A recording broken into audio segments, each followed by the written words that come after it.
Most people think budgeting means eating beans and rice in the dark while you're wearing a sweater because you're too cheap to turn on the heat. Guess what? That's not budgeting. That's torture.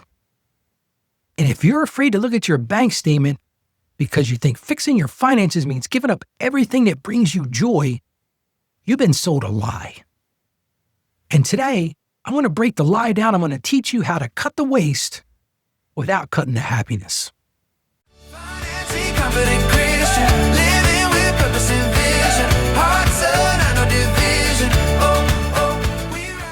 Let's get right into today's listener question. Ralph, I'm trying to cut back, but it feels like I'm the only one suffering here. I'm saying no to every little thing. I'm saying no to coffee and lunch out and anything enjoyable. And it's making me angry. I don't want to be reckless, but I also can't keep living like life is nothing but bills and guilt. How do I cut expenses without feeling deprived and resentful? Wow, you knocked that question out of the park.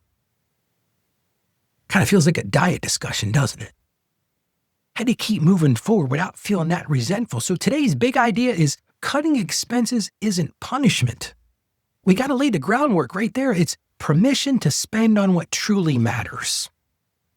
Which is why we've got to change the mindset right from the beginning. This is where we got to start this. Budgeting is a choice, not a restriction. A friend of mine calls it an intentional spending plan. I love that one. But you got to start by swapping the I can't. So many of us live in the I can't. I can't do this. I can't do that. Change your mindset. Change it to I choose not to, so I can. You see the difference there? Not I can't, but I choose not to, so I can. See that deprivation? That comes from feeling trapped. If you feel trapped, you will live in deprivation. That is just a factual truth. But a plan, an intentional idea, that gives you power. Because when you have the power, guess what happens? You're the boss of your money. You're not a victim of it. You want to be the boss of your money? Have a plan. But now you're thinking, okay, Ralph, how do I make that happen? I'm going to give you some real practical advice here. First thing I'm going to encourage you to do a 30-day money leak audit on paper. Now you're saying, Ralph, you're an accountant. You know what an audit looks like. Let me lay it out for you. It's not complicated. Truth is, you can never slay a monster that you can't see.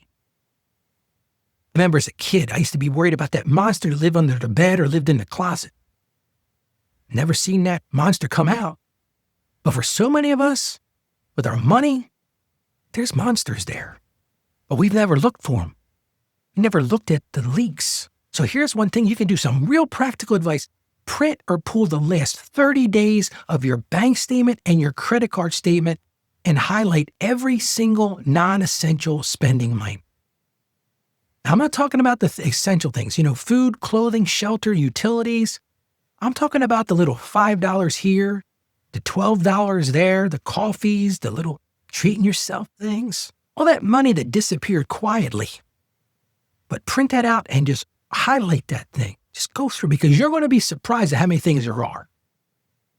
And then the first thing you can do, if you don't want to feel deprivation, cut what you don't even notice before you cut what you love. See, if you start off with, I'm going to cut the things that I see right away, you're going to get yourself into deprivation land. But think about those zombie subscriptions. I call them death by 1,000 cuts. Those forgotten trials.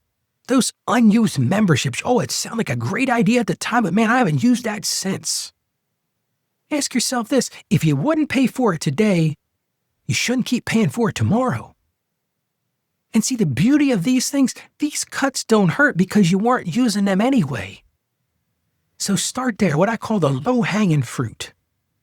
So highlight, print these things out, grab those things, and cut those first. Then what I want you to do is run what I call the joy test on the rest. A little rhyme there. But the joy test. Ask yourself this. Does this spending bring you real value, or is it just some temporary distraction? And you really have to think about that because I pick on people who drink coffee in the morning.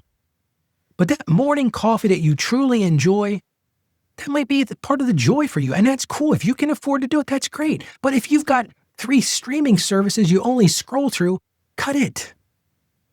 If that's not bringing you real value, cut those things. And finally, you swap, don't stop. Man, I'm telling you, there's a song here. Swap, don't stop. Keep the joy and lose the cost. This is not the time to stop that date night.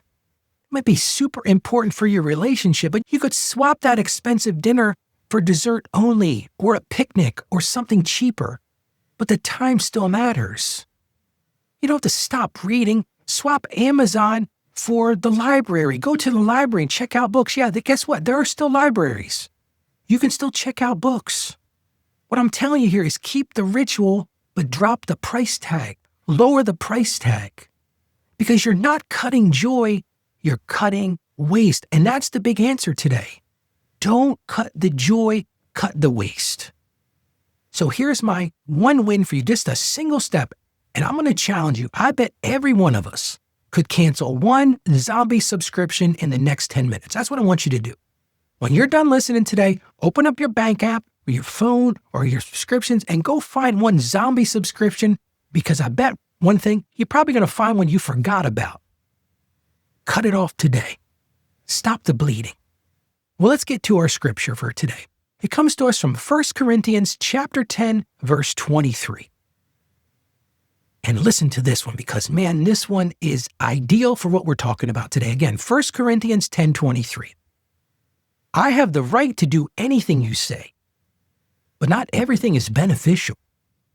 I have the right to do anything, but not everything is constructive. Just think about that one for a second. You may be allowed to spend it, but wisdom asks if it's actually helping you. Let's pray right now. Dear Heavenly Father, thank you for the resources that you've entrusted to us. And Lord, we confess right now that sometimes we look for comfort in spending instead of being in your presence. So give us wisdom, Lord, and discernment today. Help us to see our finances clearly and give us courage to cut what is not beneficial, so we truly can focus on what is constructive. Replace our fear of deprivation with the joy of stewardship, Lord, and teach us contentment, not in what we buy, but truly in who we are in you. And just give us discipline to say no to the temporary, so we can say yes to what truly matters. And we ask this in Jesus' name. Amen. Friend, I just want to encourage you. When you cut waste, you make room for peace. So go find that waste and cut that out. Don't cut the joy today. Just cut the waste and find some peace. And if you've got a question for the show, I would love to have your question on the show. Go to financiallyconfidentchristian.com/question. We'll put that in the show notes, but I want to give it to you again in case you want to write this down. Go to financiallyconfidentchristian.com/question. Thank you so much for joining me today. I hope it was an encouragement today. You can do this. Stay financially savvy. May God bless you, and you have a great day today. Financially confident Christian.